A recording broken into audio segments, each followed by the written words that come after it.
وہ مخاطب اماں سے تھی تاہم الفاظ میرے لیے تھے۔ خالہ جان، میں نے ہاسٹل میں شفٹ ہونے کا فیصلہ کیا ہے۔ نوالا جو میرے ہونٹوں کے قریب تھا پلیٹ میں آن گرا۔ اماں بھی اپنی جگہ حیران تھی۔ میں اس کے چہرے پر نظریں جمائے اس کے اگلے جملے کا منتظر تھا۔ میرے بولنے کی قوت جیسے سلب ہو کر رہ گئی تھی۔ اصل میں خالہ جان، ہمارے فائنل سیمسٹر کے ایگزامز میں بس چند دن ہی باقی رہ گئے ہیں۔ اس نے ایک نگاہ غلط مجھ پر ڈالنے کے بعد دوبارہ اپنی بات شروع کی۔ اور ہم سب کلاس فیلوز نے یہ طے کیا ہے کہ کمبائنڈ اسٹڈیز کے لیے ہمیں ہاسٹل میں شفٹ ہو جانا چاہیے۔ کچھ تو پہلے ہی ہاسٹل میں رہ رہی ہیں، بس چند ایک ہی ہیں جو گھر سے آتی جاتی ہیں، اور ان میں سے ایک میں بھی ہوں۔ اپنی بات کے اختتام پر اس نے ہم ماں بیٹے پر ایک سرسری سی نظر ڈالی اور پھر ہمارے بولنے کا انتظار کرنے لگی۔ ہم ماں بیٹے پر تو جیسے سکتے کا عالم طاری تھا۔ پھر حیرت کی اس سلیب کو اماں ہی کی آواز نے چکنا چور کیا۔ پر سبین پتر، یہ فیصلہ اتنا اچانک کیوں؟ کیا ہماری کوئی بات بری لگی ہے تمہیں، یا پھر کسی نے کچھ کہا ہے تم سے؟ اماں کی تسلی کے لیے یہ کمبائنڈ اسٹڈی والا بہانہ شاید ناکافی تھا۔ انہیں شاید اپنی بہن اور بہنوئی کی طرف سے بھی خدشہ لاحق تھا کہ اگر ہماری طرف سے کوئی کوتاہی ہوئی ہے تو وہ ان کے سامنے شرمندہ ہو جائیں گی۔ ارے نہیں نہیں خالہ جان، ایسی تو کوئی بات نہیں۔ آپ سب نے تو مجھے بہت محبت، بہت پیار دیا ہے۔ آخری الفاظ اس نے مجھے دیکھ کر کہے تھے۔ میں نظریں چرا گیا۔ جواد پتر، تو بھی کچھ بولنا، روکنا جانے سے سبین دھی کو۔ میں جو اس معاملے میں ابھی تک یکسر خاموش تھا، اماں نے مجھے بھی گھسیٹ لیا، اور حقیقت تو یہ تھی کہ وہ میری وجہ سے ہی جا رہی تھی۔ یہ بات صرف میں جانتا تھا کہ اس تمام تر قضیے کا ذمہ دار میں تھا۔ میرا اظہار محبت تھا، اور میں یہ بات بھی اچھی طرح جانتا تھا کہ سبین اتنی اچھی اسٹوڈنٹ ہے کہ اس کے گریڈز کسی کمبائنڈ اسٹڈی کے محتاج نہیں۔ ہر لحاظ سے قصوروار میں ہی تھا، یا پھر شاید قصوروار میں نہیں بھی تھا۔ قصور ان چند کمزور لمحوں کا تھا، ان بے بس ساعتوں کا تھا جب وہ چپکے سے میرے دل کے نہا خانوں میں آن بسی تھی، اور اگلے 2-3 دنوں میں میرے دل کے ساتھ ساتھ میرا خوشیوں سے مہکتا گھر بھی ویران ہو گیا۔ سبین میرے گھر سے، یا شاید میرے دل سے ہاسٹل شفٹ ہو گئی۔ بہانہ اس کا وہی کمبائنڈ اسٹڈیز والا ہی تھا، اور جب سبین چلی گئی تو پھر اماں کے یہاں رہنے کا جواز بھی خود بخود ختم ہو گیا تھا۔ وہ پہلے ہی ابا کے بغیر یہاں بڑی مشکل سے دن گزار رہی تھی، اور سبین نے انہیں گاؤں واپس جانے کا شاندار بہانہ فراہم کر دیا تھا۔ گو کہ میں نے اماں کو بہت روکا کہ اپنے اس بد نصیب بیٹے کو اکیلا چھوڑ کر نہ جائیں، تاہم دنیا کی سب سے مہربان ہستی ماں نے بھی میری ایک نہ سنی۔ ویسے بھی اتنے دن اتنے بڑے گھر میں رہتے ہوئے وہ اکتا سی گئی تھی۔ پہلے تو سبین نے ان کا دل لگایا ہوا تھا، مگر شاید وہ ان کے بیٹے سے دل نہیں لگا پائی تھی۔ اماں اور سبین کے جانے کے بعد میں ہر طرح سے تہی دامن ہو گیا تھا۔ گھر کی ایک ایک چیز مجھے کاٹ کھانے کو دوڑ رہی تھی۔ سبین کی باتیں، اس کے خوش رنگ کہکہے، اس کی کھنکتی چوڑیاں ہر جگہ میرا پیچھا کرتی۔ جب یادیں ناقابل برداشت ہو گئیں تو میں نے اپنے چینل سے چند دن کی چھٹی لی اور ناران کاغان کی دل فریب وادیوں میں گم ہو گیا۔ واپس آیا تو وہ ویران گھر تھا اور وہی سنسناتی تنہائی تھی۔ یہ کچھ دنوں کے بعد کی بات ہے جب میں اپنے کمرے میں سگریٹ پھونکتے اور سبین کی یادوں سے لڑتے لڑتے سو گیا۔ کچھ دیر بعد مجھے اپنے بالوں میں کسی کی نرم انگلیوں کی سرسراہٹ محسوس ہوئی۔ میں غنودگی میں تھا، میری آنکھوں کے سامنے سبین کا چہرہ آ گیا۔ تو کیا سبین میرے پاس تھی؟ اور سبین کے علاوہ یہاں کون ہو سکتا تھا؟ ایک وہی تو تھی، میرے دل، میرے خوابوں اور میری سانسوں کی واحد شراکت دار۔ میں نے اپنی نیندوں تک دسترس صرف اسے ہی دے رکھی تھی۔ وہ میری زندگی کی بلا شرکت غیر مالک تھی۔ اسے حق تھا کہ وہ میرے خوابوں پر دستک دیتی، میری سوچوں میں در آتی۔ میرے ہونٹ غیر ارادی طور پر سبین سے شکواں کنا ہو گئے۔ کہاں چلی گئی تھی تم؟ تم جانتی ہو کہ میں تمہارے بغیر نہیں رہ سکتا۔ تمہارا وجود میری سانسوں کی روانی کے لیے اتنا ہی ضروری ہے جیسے ایک زندہ مچھلی کے لیے پانی۔ تم مجھے دسمبر کے دھند آلود لمحوں میں نرم دھوپ کی طرح پیاری ہو۔ تم نظر آتی ہو تو میری منجمد سانسوں کو حرارت ملتی ہے۔ تمہاری شبیہ میری آنکھوں کا رزق ہے۔ میں نے اس کا ہاتھ پکڑ لیا، اس کے سفید دودیا ہاتھوں کا لمس جیسے مجھے غنودگی سے مدہوشی کی سرحدوں تک لے آیا۔ مجھے یوں لگا جیسے سبین نے میرا سر تکیے سے اٹھا کر اپنی گود میں رکھ لیا ہو، اور پھر اس کے ہونٹ جیسے میری پیشانی پر ثبت ہو گئے۔ اچانک مجھے یوں محسوس ہوا جیسے کسی نے مجھے لاشعور کی وسعتوں سے اٹھا کر شعور کی دنیا میں لاپٹخا ہو۔ حسین تصورات کی ڈور ٹوٹ گئی۔ آنکھیں کھلی تو میں یوں اچھلا جیسے میرا ہاتھ بجلی کی ننگی تار پر پڑ گیا ہو۔ میرے گھر میں، میرے کمرے میں، میرے بیڈ پر میرے پاس سبین نہیں، وردہ بیٹھی تھی۔ ابھی کچھ لمحے پہلے میرا سر اس کی گود میں تھا، اس کا ہاتھ میرے ہاتھ میں تھا، اور اس کے ہونٹ۔ اف خدایا! میں سر پکڑ کر بیٹھ گیا، میرا دماغ سنسنا اٹھا۔ میں نے شدید غصے میں اٹھنے کی کوشش کی اور اسی لمحے مجھ پر انکشاف ہوا کہ میرا جسم بخار کی حدت سے تپ رہا ہے۔ ناتوانی جیسے میرے پور پور میں سرایت کر چکی تھی۔ میں نے اپنے جسم کی بچی کھچی طاقت مجتمع کرنے کے لیے آنکھیں بند کی اور کوہنیوں کے زور پر ایک دم اٹھ کھڑا ہوا۔ تم تم یہاں؟ غصے کی شدت میں بولنا میرے لیے ایک کار دشوار ثابت ہو رہا تھا۔ وہ وہ میں بولنا اس کے لیے بھی جیسے آسان نہ رہا تھا۔ کیا وہ لگا رکھی ہے؟ تم میرے کمرے میں پہنچی کیسے؟ تمہیں میرے کمرے میں آنے کس نے دیا؟ میں پھٹ ہی تو پڑا۔ میں نے اسے دونوں بازوؤں سے پکڑ کر جھنجھوڑ کر رکھ دیا۔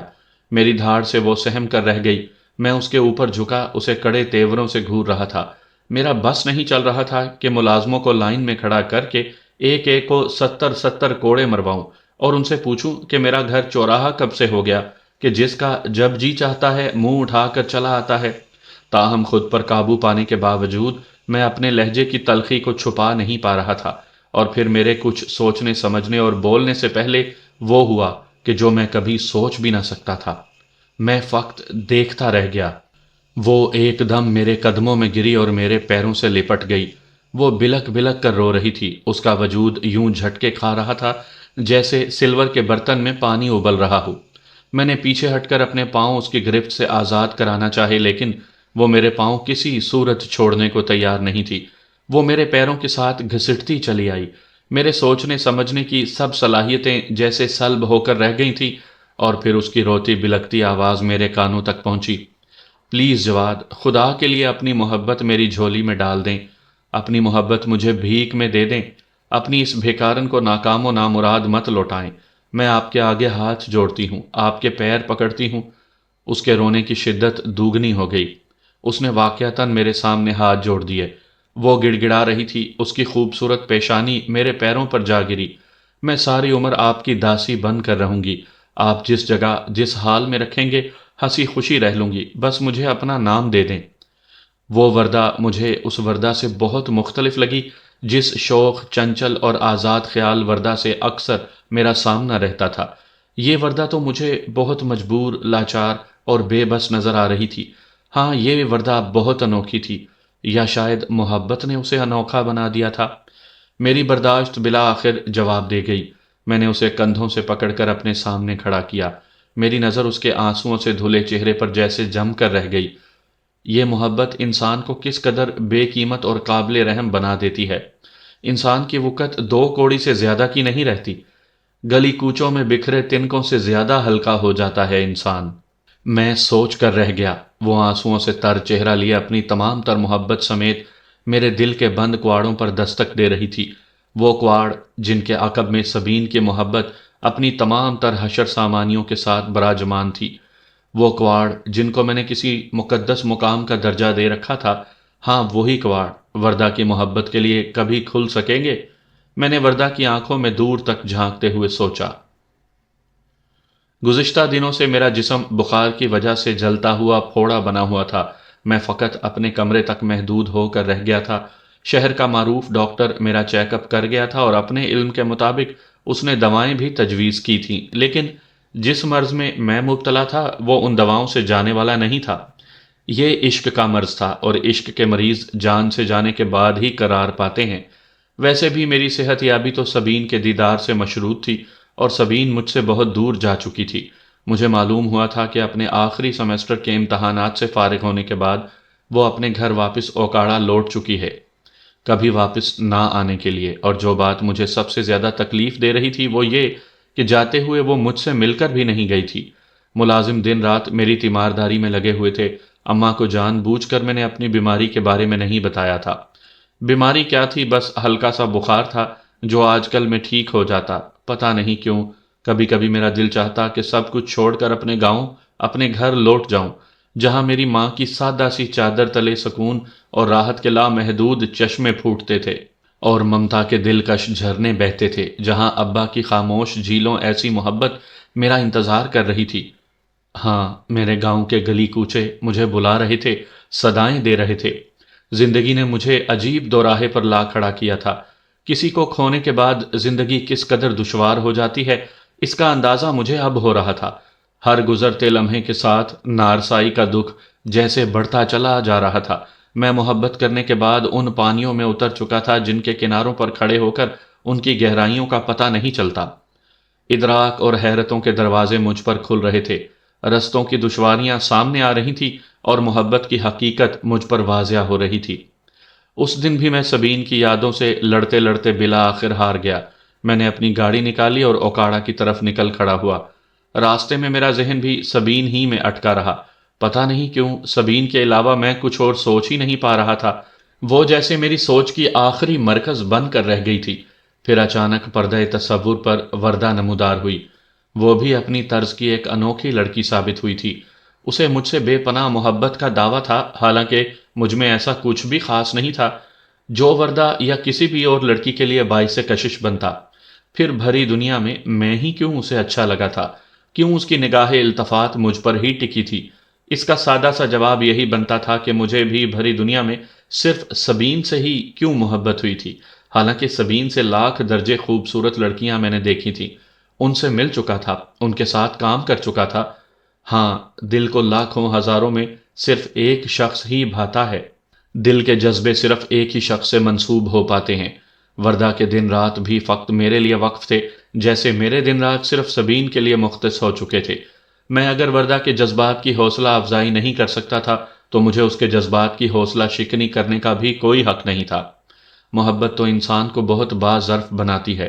محبت کرنے والا انسان خود تکلیف میں ہوتا ہے لیکن دوسروں کو آسانیاں فراہم کرتا ہے، خود روتا ہے لیکن دوسروں کو ہنسانے کی کوشش کرتا ہے۔ محبت کانٹوں جیسا مزاج رکھنے والوں کو پھولوں جیسا بنا دیتی ہے۔ تو کیا مجھے زیب دیتا تھا کہ میں وردہ کو یوں ذلیل و رسوا کرتا، اسے در در کا بھکاری بنا دیتا؟ مجھے اس سے معذرت کر لینی چاہیے، میں نے سوچا اور ڈیش بورڈ پر پڑا فون اٹھا لیا۔ اچانک مجھے یاد آیا کہ میرے پاس تو وردہ کا نمبر ہی نہیں ہے، بلکہ اس نے کئی بار مجھ سے نمبروں کے تبادلے کی بات کی تھی، اور میں نے ہر دفعہ یہ سوچ کر کہ اگر اس کے پاس میرا نمبر آ گیا تو میرا تو دن کا اور رات کا سکون غارت ہو کر رہ جائے گا، اس کی اس چھوٹی سی خواہش کو رد کیا تھا۔ کس قدر پتھر دل ثابت ہوا تھا میں وردہ کے معاملے میں، حالانکہ میں فطرتاً ایسا بالکل نہیں تھا اور نہ ہی یہ سفاکیت میری تربیت کا حصہ تھی۔ میں نے تو محبت سیکھی تھی، محبت پڑھی تھی، محبت کی تھی اور محبت جی تھی۔ پھر وردہ کے حوالے سے یہ بے حسی کیوں؟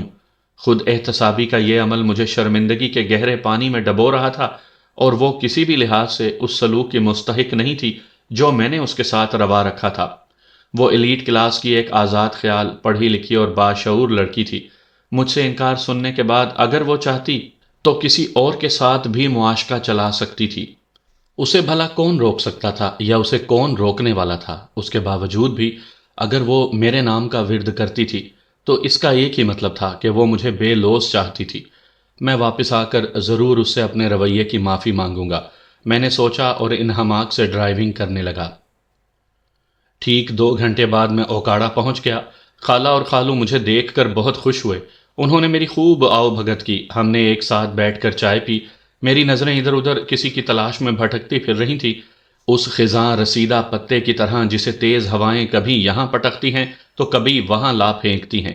یہ میلوں کا سفر میں نے جس کے لیے کیا تھا وہ مجھے کہیں نظر نہیں آ رہی تھی۔ دل سینے میں پڑا یوں دھڑک رہا تھا جیسے ابھی پسلیوں کا پنجرا توڑ کر باہر آ پڑے گا۔ بالآخر میری مراد بر آئی اور وہ اپنی 2-3 سہیلیوں کے ساتھ ہنستی کھلکھلاتی گھر میں داخل ہوئی۔ وہ کافی بنی سنوری ہوئی نظر آ رہی تھی، غالباً کسی شادی وغیرہ کے فنکشن سے لوٹی تھی۔ بعد ازاں میرا یہ اندازہ درست ثابت ہوا۔ مجھے گھر میں اپنے سامنے پا کر پہلے تو وہ ٹھٹکی، پھر ہونٹوں پر مسکراہٹ سجا کر مجھے سلام کیا۔ السلام علیکم جواد بھائی۔ اس نے جواد اور بھائی کے درمیان تھوڑا توقف کیا تھا۔ ایک لمحے کے لیے مجھے لگا جیسے مجھے بھائی کہنے میں اسے کسی قسم کا تردد محسوس ہوا ہو۔ میں نے سر کی ہلکی سی جنبش سے اس کے سلام کا جواب دیا۔ آپ کب آئے؟ میرے سامنے صوفے پر بیٹھتے ہوئے اس نے پوچھا۔ بس ابھی تھوڑی دیر ہی ہوئی ہے، میں نے مختصر جواب دیا۔ اصل میں میری ایک سہیلی کی شادی ہے تو میں 2-3 دن سے وہیں مصروف ہوں۔ گھر تو بس چینج کرنے کے لیے ہی آتی ہوں۔ حال احوال کے بعد اس نے خود ہی بات چھیڑ دی۔ تم خود شادی کب کر رہی ہو؟ بے ساختہ میرے منہ سے نکلا۔ اس کے چہرے پر ایک رنگ سا آ کر گزر گیا۔ شکر ہے اس وقت خالہ اور خالو ہمارے پاس نہیں بیٹھے تھے، ورنہ وہ میرے اس سوال کو پتہ نہیں کس انداز سے لیتے۔ سبین نے جلد ہی خود کو کمپوز کر لیا۔ وہ بات کو مذاق کا رنگ دیتے ہوئے بولی، میری شادی بھی ہو جائے گی جواد بھائی، آپ فکر نہ کریں، کنواری نہیں مروں گی۔ اس کے ساتھ ہی وہ اٹھ کھڑی ہوئی۔ اچھا میں آتی ہوں۔ وہ اپنا دامن بچاتی میرے پہلو سے نکلتی چلی گئی۔ میں کیوں آیا تھا یہاں؟ میں نے خود سے سوال کیا۔ اپنی محبت کی مزید توہین کروانے؟ دل سے جواب آیا، اس میں توہین کی کیا بات ہے؟ میں نے خود سے نظریں چراتے ہوئے کھوکھلی سی دلیل دی۔ چلو توہین نہ سہی، رحم کی اپیل سمجھ لو۔ دل طنزیہ انداز میں مسکرایا۔ رحم کی اپیل؟ میں نے نہ سمجھنے والے انداز میں پوچھا۔ ہاں، تمہاری محبت کی موت کا فیصلہ تو اسی لمحے ہو گیا تھا جب تم نے اپنے دل کا کیس سبین کی عدالت میں اس کے سامنے رکھا تھا، اور اب تم اوکاڑا سبین کے حضور اپنی دم توڑتی محبت کے لیے رحم کی درخواست لے کر آئے ہو، اس سے فیصلے پر نظر ثانی کی فریاد لے کر آئے ہو، اور فریاد چاہے جیسی بھی ہو توہین ہی کے زمرے میں آتی ہے۔ دل سے بڑا واضح اور مدلل جواب آیا۔ تو کیا مجھے یہاں نہیں آنا چاہیے تھا؟ میں نے سوال کیا۔ آنا چاہیے تھا یا نہیں آنا چاہیے تھا اس بحث کو چھوڑو، اب اپنا جواب لے کر جاؤ۔ دل نے بے نیازی سے جواب دیا۔ میں کل آیا تھا اور آج مجھے اوکاڑا میں دوسرا دن تھا۔ میں بڑے غلط وقت پر آیا تھا کیونکہ اہل خانہ محلے ہی کی ایک شادی کے سلسلے میں مصروف تھے۔ بقول سبین کے اس کی ایک قریبی سہیلی کی شادی تھی۔ خالہ اور خالو تو میری وجہ سے جانا ہی نہیں چاہ رہے تھے، تاہم میں نے انہیں زبردستی شادی پر جانے کے لیے راضی کر لیا۔ البتہ وہ کہہ کر گئے تھے کہ جلد از جلد آنے کی کوشش کریں گے۔ ابھی سب کو گئے بامشکل گھنٹہ ڈیڑھ ہی ہوا ہوگا جب مجھے باہر سے کھڑکھڑاہٹ سی سنائی دی، جیسے کسی نے دروازہ کھولا ہو۔ میں اس وقت موبائل پر گیم کھیلنے میں مصروف تھا۔ میں نے اٹھ کر باہر جھانکا۔ سبین کسی عمر رسیدہ خاتون کے ساتھ اندر داخل ہو رہی تھی۔ خاتون کی حالت کافی خراب نظر آ رہی تھی، شاید وہ بیمار تھی کیونکہ سبین نے انہیں کاندھے سے پکڑ کر سہارا دے رکھا تھا۔ وہ دونوں ساتھ والے کمرے میں چلی گئیں۔ میں ازراہ مروت ان کے پیچھے چلا آیا۔ کیا ہوا انہیں؟ میں نے پوچھا۔ لہجے سے تفتیش جھلک رہی تھی۔ آنٹی کا بلڈ پریشر لو ہو گیا ہے، اس لیے میں انہیں گھر لے آئی، سبین نے با آہستگی جواب دیا۔ آپ ذرا ان کے پاس رکیں، میں ان کے لیے انڈا ابال کر لاتی ہوں۔ وہ مجھے ہدایات دیتی باہر چلی گئی۔ تھوڑی دیر بعد بزرگ خاتون کی طبیعت بحال ہوئی اور وہ گہری نیند سو گئیں۔ میں کمرے میں آ گیا۔ سبین نے کمرے میں جھانکا، وہ غالباً واپس جا رہی تھی۔ جواد بھائی، آپ کو کسی چیز کی ضرورت تو نہیں؟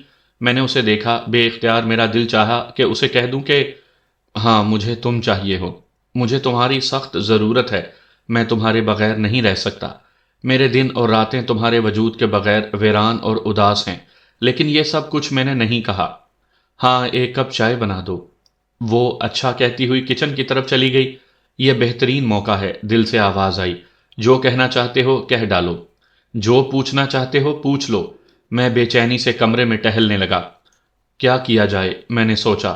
اپنے دل کی بات تو میں پہنچا ہی چکا تھا، کیوں نہ اس سے کھل کر بات کر لی جائے۔ میں نے موبائل بیڈ پر پھینکا اور کمرے سے نکل آیا۔